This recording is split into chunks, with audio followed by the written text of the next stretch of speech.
Para sa aming hapunan, nagluluto ako ng chicken curry. Request ito ng mga bata. Paborito nila ito. Gigisa ko muna. Itong carrots at saka patatas, inuna ko ng nilaga para mas mabilis.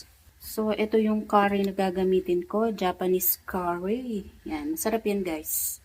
Japanese curry. Binabad ko muna sa mainit na tubig. At itong ating gagamitin, chicken breast.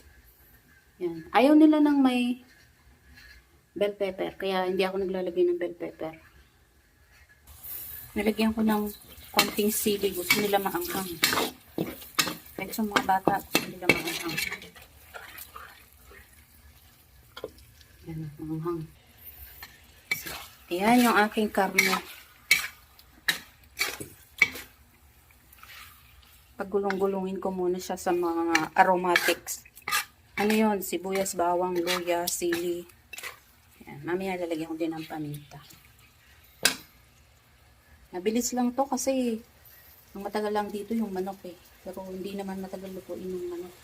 Tapos yung aking paminta, paminta. Yung aking patatas at carrots, luto na rin naman. Lambot na. So, ayan, luto na yung ating chicken curry.